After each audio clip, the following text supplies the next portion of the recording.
Hello and welcome to our webinar. Today, we'll cover ISO 20022, Adoption Considerations and Survey for U.S. Wire Transfer Systems.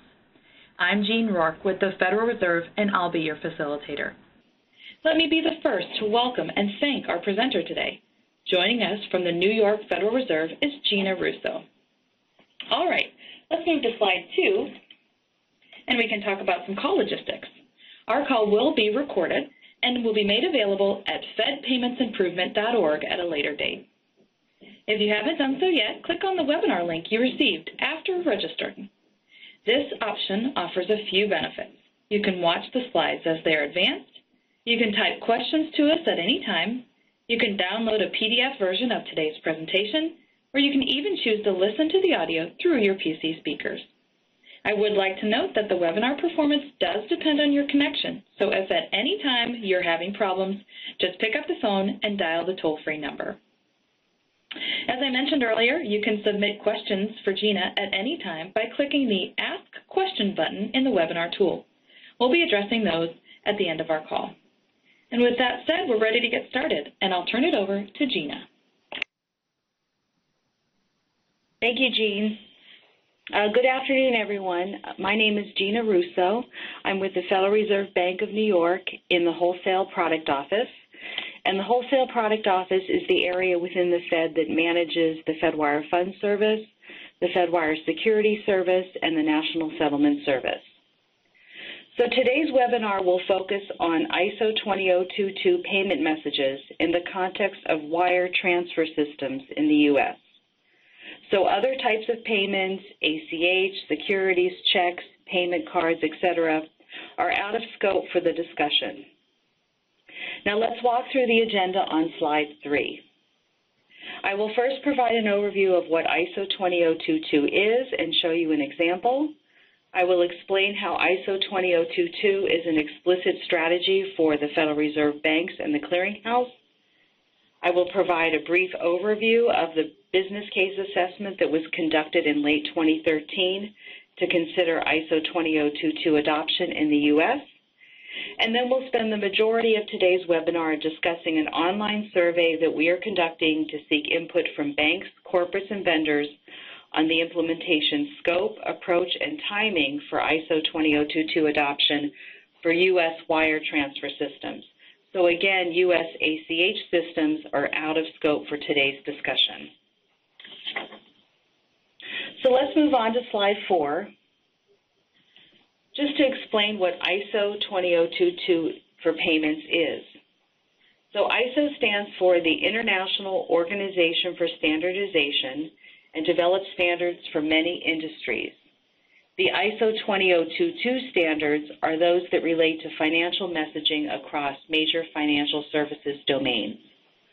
ISO 20022 is a robust standard, and it has room for additional payment-related information that could support the end-to-end payment flow from the originator to the beneficiary. So there is a set of ISO 20022 messages that supports the payment initiation process from the corporate to the bank. And then there's a set of messages for the interbank settlement flow from bank to bank through the market infrastructures. And then another set of messages for the cash management flow, so from the bank to the corporate. Let's walk through an example now of what ISO 20022 looks like on slide 5. So before we get into the example, I just want to explain that ISO 20022 is a global standard, whereas the wire transfer systems in the U.S., so FedWire, Fund Service, and CHIPS, each have a proprietary standard. So while FedWire and CHIPS are mappable to each other, and they're also mappable to the SWIFT MT format, they do have their own proprietary format. Likewise, the ACH systems in the U.S., so the Fed ACH and EPN systems, they use the NACHA format. The ISO 20022 format, however, again, is a global format, and it could accommodate both wire and ACH systems. So it contains fields that would be relevant on all payment systems. The common syntax for ISO 20022 is XML, And the XML tags are referenced with user-friendly field names, and they appear in between the angled brackets that you can see here on slide 5. So let's just walk through a simple example comparing Fedwire and CHIPS to ISO. So in this example, we're using the address information that is available in both Fedwire and CHIPS. And in both those systems, they support 3 address lines up to 35 characters each. And these address lines are free text, so there's really no editing to say, where a street number should go, or a street name, or a city, state, or country. There's no editing like that. It's just simply 3 lines of 35 characters each. But in the ISO 20022 format, as you can see here on slide 5, it contains discrete data elements for specific address information.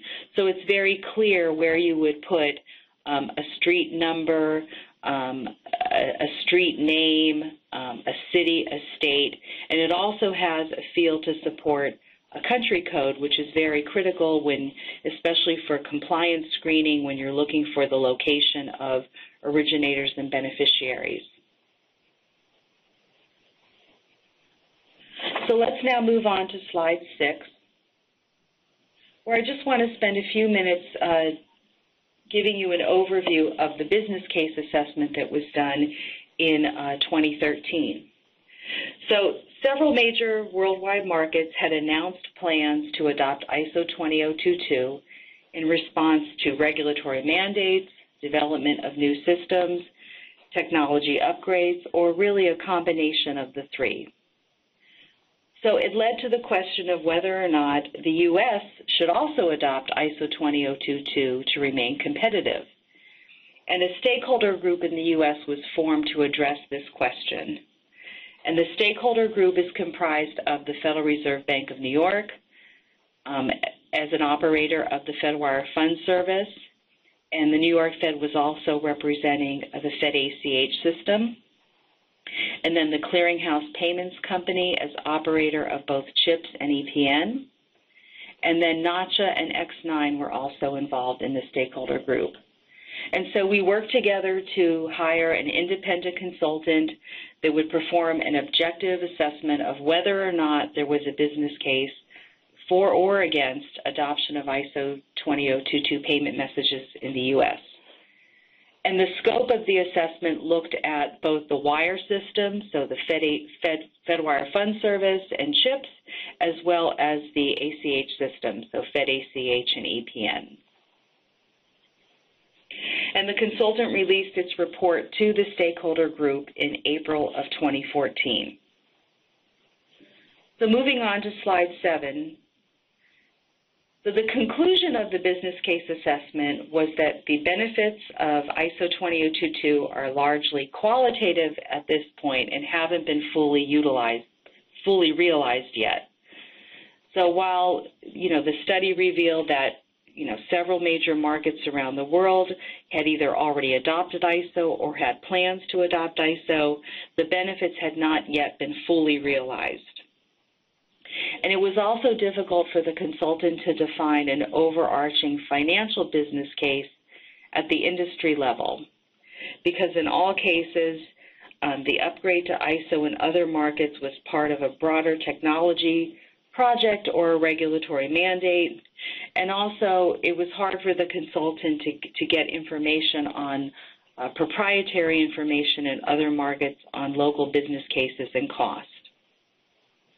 However, nevertheless, momentum does exist for ISO 20022 adoption, especially among the large global banks and large corporates. So while there may not be a compelling financial business case at this time in the U.S. to adopt ISO, there are strategic reasons to do so. And on slides 8 and 9, we summarize the strategic reasons that we should consider adoption of ISO 20022 in the U.S., and I'll just walk through some of them. So again, as I mentioned on the prior slide, there is global momentum among the large banks and corporates. Global competition is another reason. So as other markets around the world are adopting ISO, The U.S. should also consider it to remain competitive, as well as to preserve the attractiveness of the U.S. dollar as a global currency. There's also cost savings and processing efficiencies that we can glean by adopting a standard format. So right now, because Fedwire and CHIPS has their own proprietary format, as well as the SWIFT MT format, banks are having to map between formats, and it can be expensive and it could take long to implement changes. So if we were all to adopt a common format, there could be some cost savings and processing efficiency over time. On slide 9, ISO, again, because it's a robust standard and it has structured fields, it has room for consistent and rich data. And if everyone were to adopt the common format, we would all be talking using the same data dictionary. ISO also allows for interoperability, so as other markets are adopting it, by adopting it also in the U.S., we're able to remain interoperable with other systems around the world. ISO also has, the format provides for full originator and receiver information, which can help for improving regulatory reporting and monitoring. And then also a common format across systems reduces the amount of change required to bring innovative new products and services to market. So moving on to slide 10. So the consultant made us some recommendations for the U.S. to consider. And they essentially were recommending that we consider ISO adoption in a phased approach. And right now, we're really in the planning and education phase by promoting ISO educational efforts, by having these webinars, and we're really working on developing a national strategy to adopt ISO. And the strategy will consider both cross-border and domestic payments. And right now, as I mentioned at the introduction, the focus right now is on wire systems, and ACH systems would be addressed later. And then as an additional consideration, the consultant recommended that if anything new is developed in the U.S., that we would use ISO 20022 as the message format for a new system. So if you wanted to see a summary from the consultant's business case assessment, you can find it on NACHA's website. They're hosting the executive summary for us. And it is available to anyone. You just have to establish a user ID and password on their website in order to download the report. Moving on to slide 11. So I just wanted to describe how ISO 20022 has been named as an explicit strategy for both the Federal Reserve and the Clearinghouse. So for the Federal Reserve, as you all probably are aware, we've been working on our payment strategies paper, and we released it in January of this year. And within the paper, we have strategy number 4, which is related to achieving greater end-to-end efficiency for domestic and cross-border payments. So within that strategy, we have an explicit statement that the Federal Reserve will continue to work with the stakeholder group to express intent to support ISO 20022 with the timing, means, and scope of adoption to be determined once more detailed work has been completed. So right now, we are expressing the intent to adopt, and we're conducting that detailed work right now with these webinars that we're doing, as well as a survey that I'll be talking about in a moment. And then for the Clearinghouse, they've explicitly also stated that they would continue to work with the ISO stakeholder group as well, and they have a strategy to develop a real-time payment service which would incorporate ISO 20022 as the message format. So moving on to slide 12, now we're going to start getting into the survey and scope considerations that we want folks to be thinking about as they're preparing to fill out the survey. And so really the timing and the approach of the survey largely depends on the scope. So we've we've had several discussions to date with the industry, and feedback to date suggests some of the things that we should be considering that are shown here on slide 12. So some of the feedback we've heard is that adoption should include the end-to-end payment flow.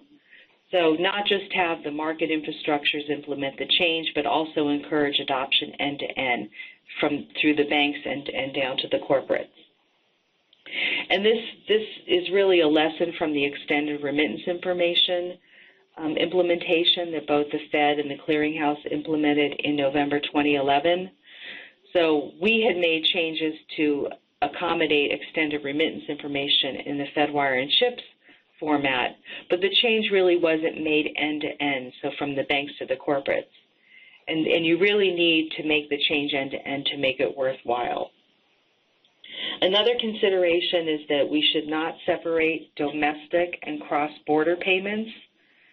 So the consultant had recommended that we consider cross-border payments first, and then once we complete adoption for cross-border, then we would consider adoption for domestic payments later. However, feedback to date has suggested that if we are going to adopt ISO, we should look at adoption for both cross-border and domestic payments together for wire. And then once the wire implementation is complete, we would look at adopting ISO for ACH payments. And when you're looking at ACH, you would be looking at both the domestic and the cross-border payments. And so the survey is trying to validate the feedback we've received to date. Another consideration is that market infrastructure coordination is needed. So we have been working very closely with the Clearinghouse to come up with a strategy that would make sense for banks that are participants of both FedWire and CHIPS. Moving on to slide 13. Another big consideration is whether or not the market infrastructure should adopt ISO for just the payment messages or for all messages that we interact with our customers. So that would include advices, acknowledgments, the inquiries, responses to those inquiries, and reports and statements and whatnot. So it really, the implementation approach and timing largely depends on the answer to this question. So if adoption is limited to payment messages, then the legacy formats would still need to be supported, which could be costly over the long term. So while it would make the adoption faster, it could be costly over the long term if we all had to maintain both legacy and the ISO format. However, if we decided to adopt ISO for everything, so all of the message that we interact with our customers, then the implementation will clearly take longer and likely be costly in the short term, but again, it could have long-term benefits.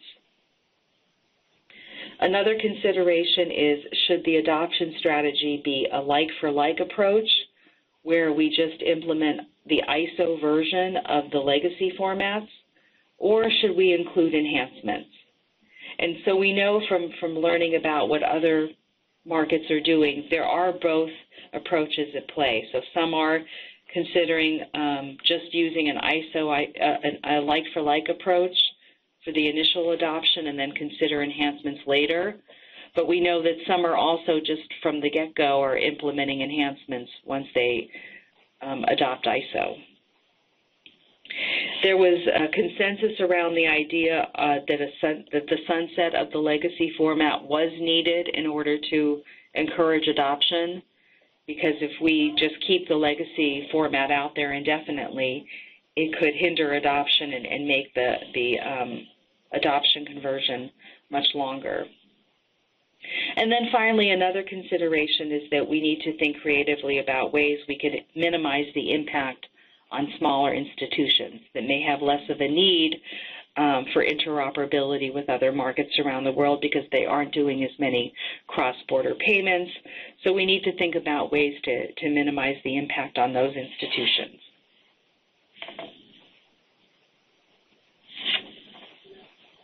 So moving on to slide 14 and 15, we just want to give you a sense of the ISO 20022 implementation impact on Fedwire and CHIPS customers. So slide 14 is devoted to the impact on Fedwire funds customers. And you'll see we broke it down into the access channel because the impact varies depending upon which access channel you access the Fedwire Fund service through. So for our Fedline Direct customers, and so those are the customers that have a direct connection to the Fedwire Fund service, for them, the impact is the most significant because they're going to have to, either them or their vendors are going to have to upgrade the software that they use to interface with the Fedwire Fund service. The impact is similar to our Fedline Advantage customers that use the import-export feature to upload information into the Fed Payments Manager application for their Fedwire Funds messages. And then they also, they can export their incoming messages out of the FPM application, and then they could upload them into an internal system. So for those institutions, because they have technology around how they interface with Fedwire, they're going to have to upgrade their internal systems as well. But our Fedline Advantage customers that just manually input transactions into the Fed Payments Manager application, for them, the impact will be less significant because for them, the Fed would be making the changes for them, and they would maybe just need to get used to seeing what a new screen, or if we added enhancements, they would have to become familiar with those new fields. But for them, it's more of a training issue, and it's not as much of a technology project for them. Similarly, for our offline customers that just access Fedwire using our telephone service to phone in their wire instructions to the reserve banks, for them, they wouldn't even notice the change. The only way they would notice the change is if we had implemented enhancements that would allow them additional fields, so we would have to educate them about those new fields. But otherwise, the impact for them would be very minimal. So again, the bottom line is that the impact really varies depending upon how much technology you have built into your systems that interface with Fedwire. And so you have to consider whether or not you're using a vendor for these services or if you're using your own in-house development. So moving on to slide 15. So the impact is similar for CHIPS customers. So for them, they either have a proprietary interface or they use the CHIPS web solution. And for them, the change is similar to our Fedline Direct customers or Fedline Advantage import-export customers.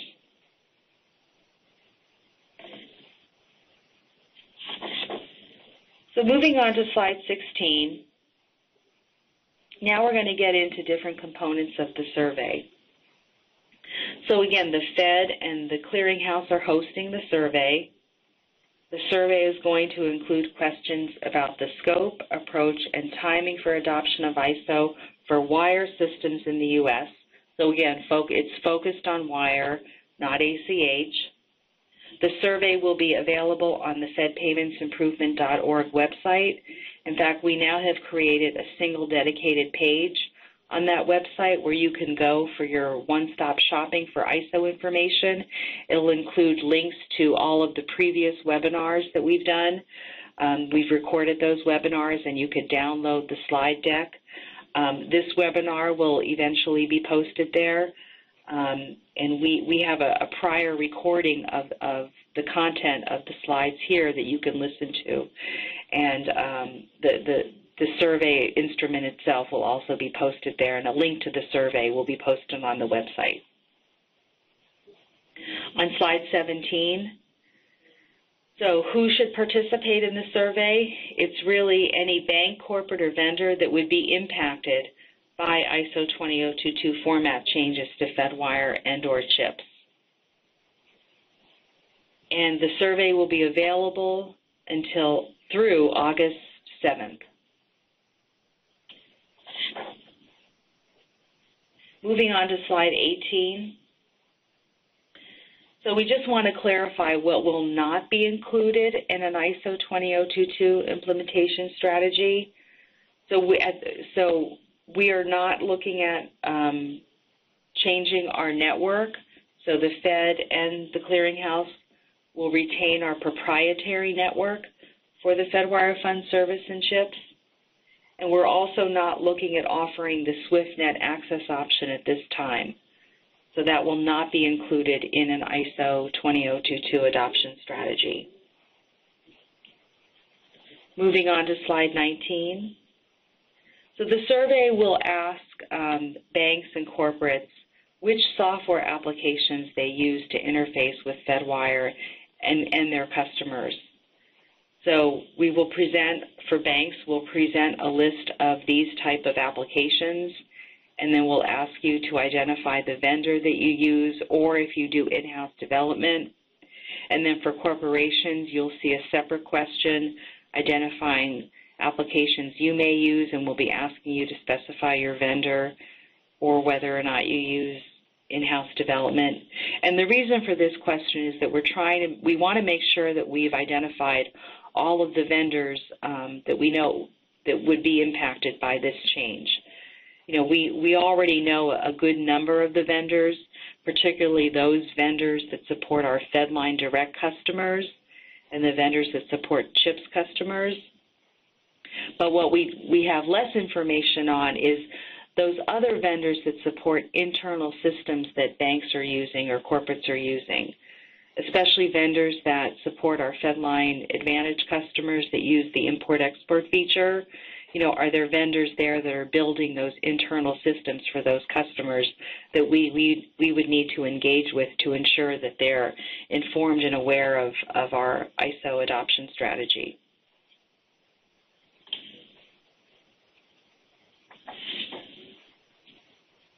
Moving on to slide 20.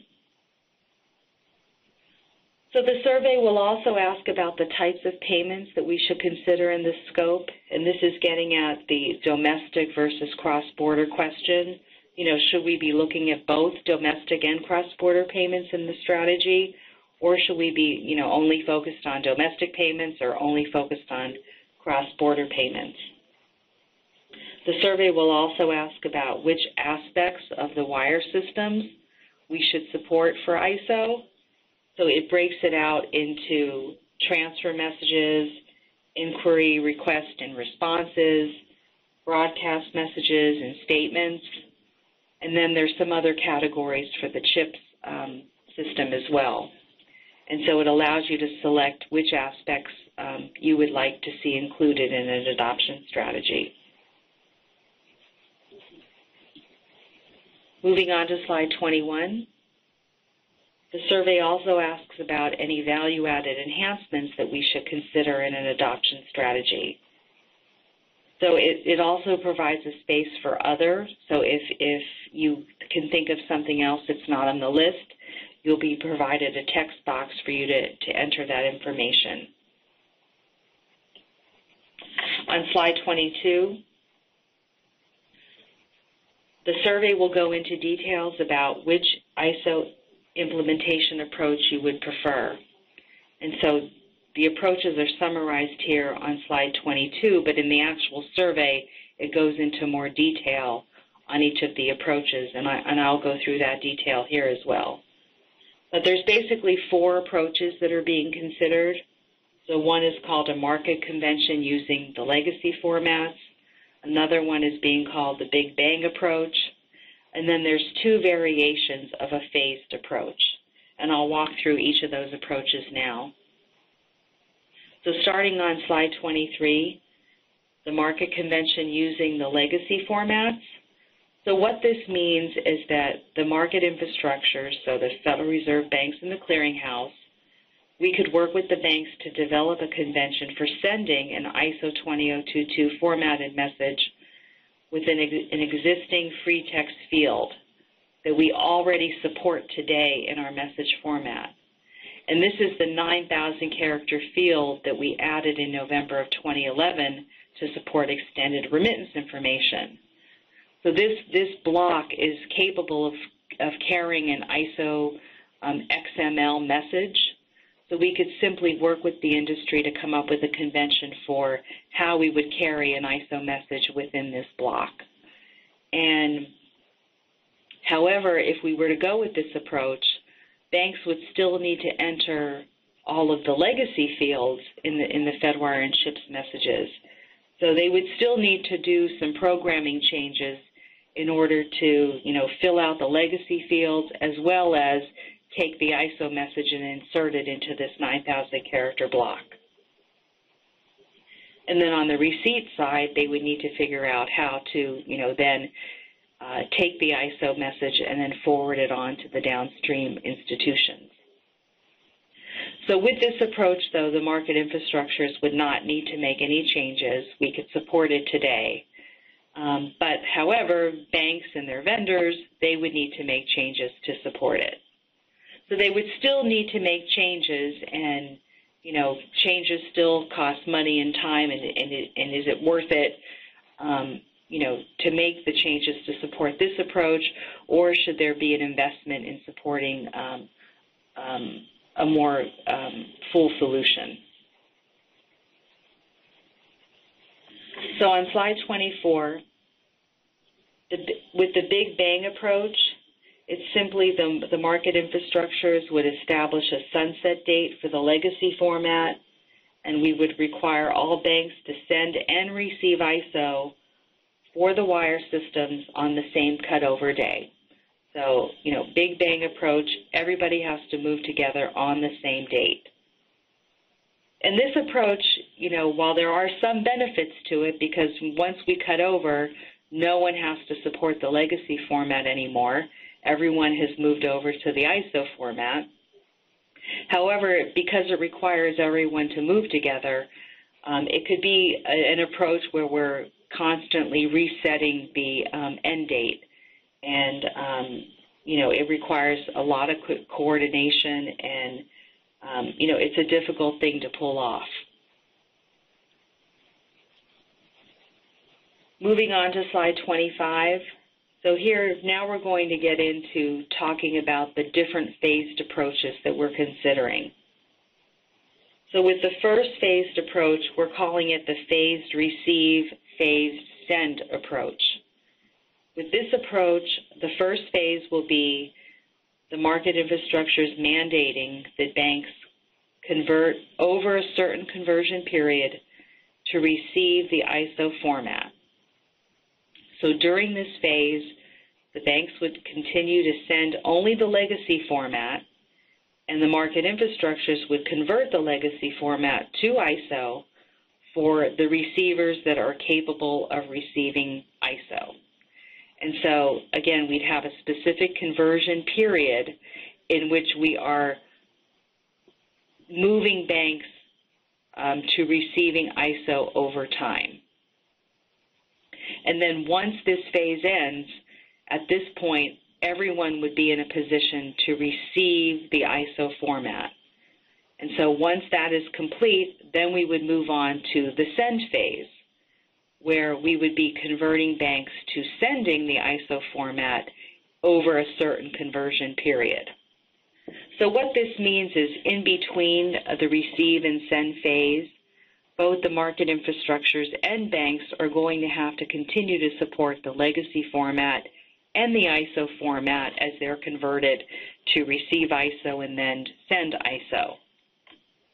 However, if a bank wanted to minimize the time between the phases, what they could do is they could sign up to be a late adopter of the receive phase and an early adopter of the send phase. And that way they can cut over to receive ISO, and then shortly thereafter they could cut over to send ISO, and that would minimize the period in which they had to support the legacy format. But at the end of the send phase, the market infrastructures would sunset the legacy format. So at the end, everyone would be on the ISO format and the legacy format would no longer be supported. On slide 26, this phased approach is a slight variation to the phased approach I just explained. In this approach, which we're calling the Big Bang receive followed by phased send.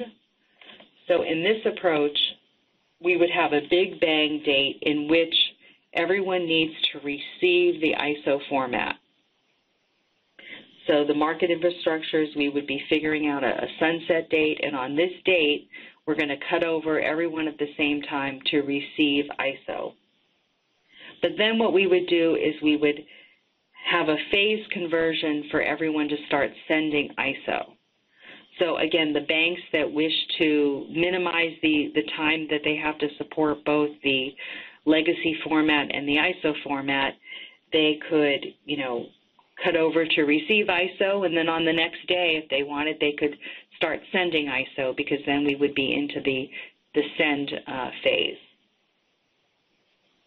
So similarly here, at the end of the send phase, the market infrastructures would mandate a sunset date for the legacy format, and at the end of this phase, the legacy format would no longer be supported, and everyone would be sending and receiving ISO. So the survey is asking for your input on which of these approaches you preferred, and you're only allowed to select one approach.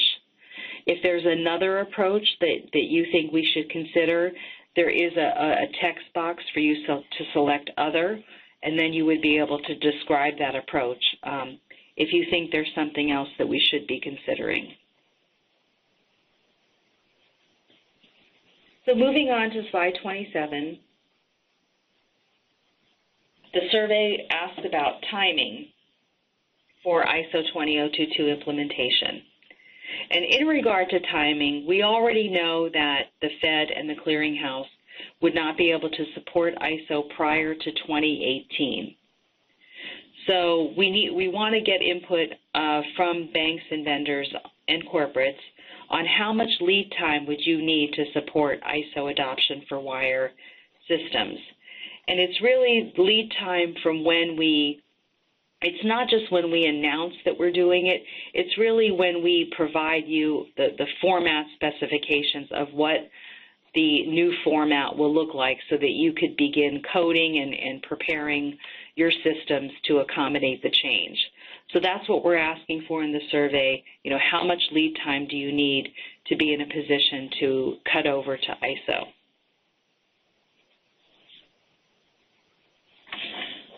On slide 28, the survey will ask about what other initiatives are competing for resources for an ISO 20022 implementation. So if you select regulatory or other, you'll then be prompted with a text box to enter, which regulatory initiative you're referring to or any other initiative you're referring to.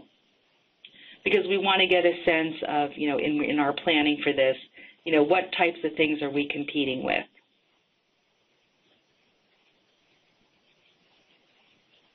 So really that concludes the key things that I wanted to talk about regarding the content of the survey. The survey has about 15 or 16 questions. It depends on, if you're not a CHIPS participant, you won't be presented with the CHIPS questions. If you're a corporate, you won't be presented with questions that pertain to banks. So that's how it will work. So no one will really be answering more than 15 questions or so. So moving on now to slide 29, just want to share a summary of the ISO 20022 activities to date and those that are upcoming. So on slide 29, what we've completed thus far is we worked together with the clearinghouse and the stakeholder group to finalize use cases to articulate the benefits of ISO. And we went through those use cases in the education webinars that were conducted in May and June. So if you were unable to participate in those webinars, you can listen to a recording on our Fed Payments Improvement website. You can download the education webinar from June 3rd, and then you could advance the recording to the very end to hear the discussion on the use cases. And we've included the use cases in the appendix to this slide deck here. I'm not going to go through it during today's webinar, but we included it for your reference. And if you want to hear the discussion about it, again, you can go to that June 3rd webinar recording and listen to the use cases, which are talked about towards the end of the webinar. So again, as the slide here on 29 says, we held those 2 education webinars on May 19th and June 3rd. The June 3rd one is the one that's posted on the Fed Payments Improvement website, but we included it in the June 3rd session. We included the Q&A from both webinars, so you can hear the types of questions that were raised during the webinars and our responses to those questions. We also held a meeting with the vendors that we know about on May 27th. So these are the vendors that are supporting the Fedline Direct customers and the CHIPS customers. And really a lot of the content for the survey was derived from those discussions and feedback we've heard from them on the approaches and scope considerations, et cetera. We also held a webinar with the AFP members on July 1st. And then as far as upcoming activities, as we're talking about today, this webinar is focused on the survey that we're doing. The survey was launched on July 15th, so it has been available on our website. After today's webinar, you will be sent an email with a link to the survey. But if you lose that email, you can just go right to the fedpaymentsimprovement.org website and find the survey there. We will be re-engaging our Fed and Clearinghouse Advisory Group banks this summer to share feedback on what we've learned thus far and on the survey results. And then we'll be holding another webinar through the AFP for corporates this summer. And then on September 16th, we have a meeting scheduled. SWIFT is hosting this meeting for us. We're calling it an executive roundtable meeting where we've invited banks to talk about the ISO adoption strategy that we're going to be developing based on the feedback we've received to date and largely what we gleaned from the survey. And then what we hope to be able to do is be in a position at the CIBOS conference this year, which is in October. We want to be able to be in a position to announce a high-level implementation approach and timeline. So we know that we won't have the details sorted out by then, but we at least want to be able to present what we think is a high-level strategy and timeline based on all of the feedback we've gained through these discussions and the survey.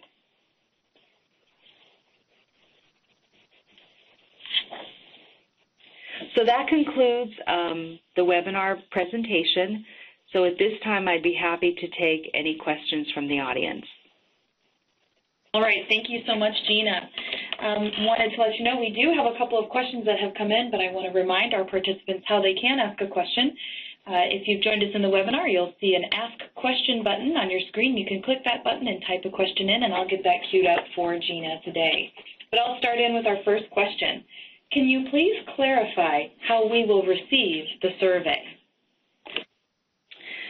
Sure. So, again, everyone who attended today's webinar, we will be sending you an email today that will include a link to the survey.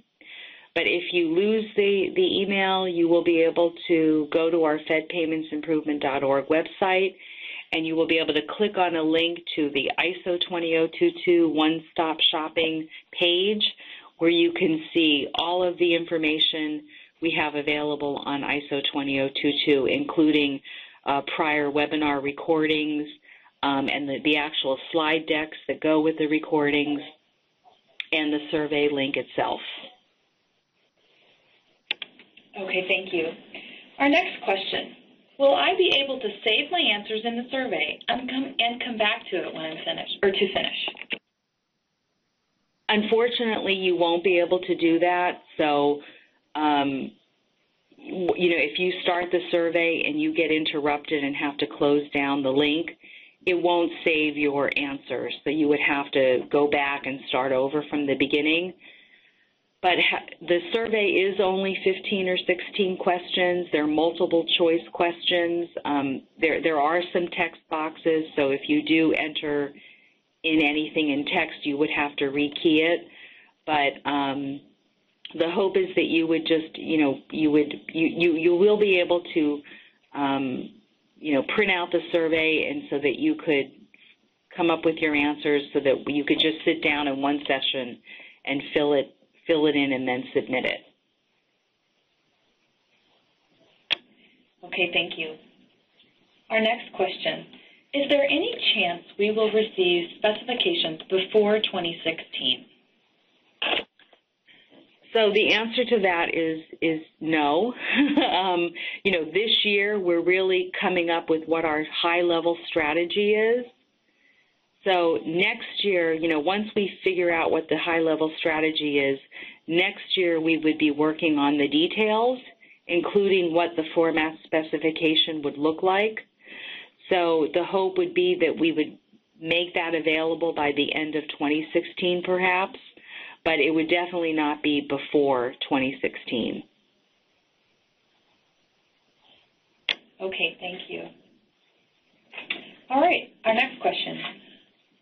What would we do for cross-border transactions if we use the legacy formula approach?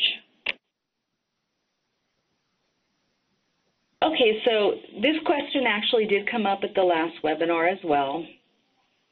And really, it almost doesn't matter which approach we go with for cross-border, because in any approach we go with, for a cross-border transaction, you will need to take the ISO format and send it on its way to the downstream intermediary bank or beneficiary bank.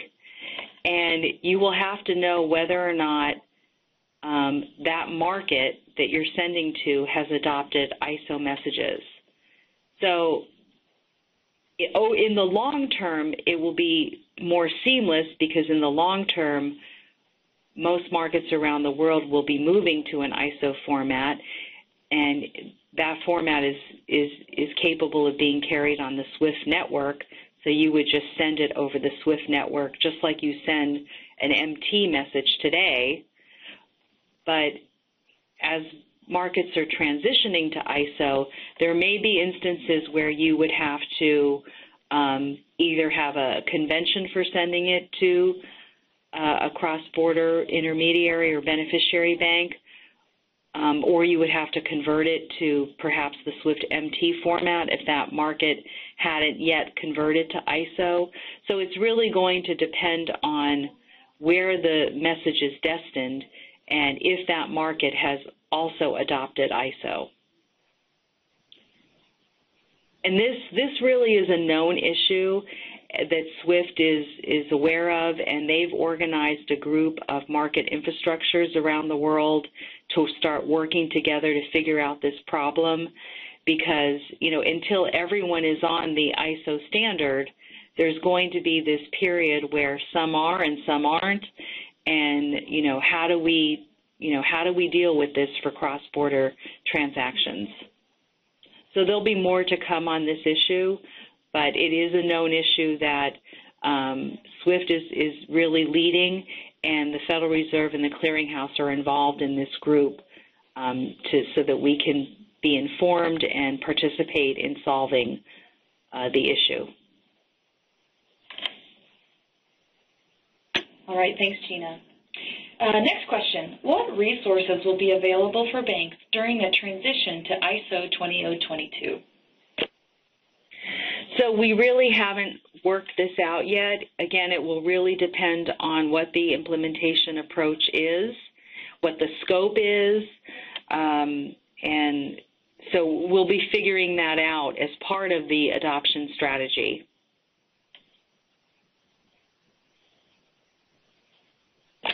All right, thank you. I think that you addressed this, but I'm going to ask the question again if you did not. Can we print the survey to discuss answers within the bank prior to taking it? We have multiple areas that need to participate. You won't actually be able to print the survey from the survey link, but we will make a PDF version of it available on the Fed Payments Improvement website.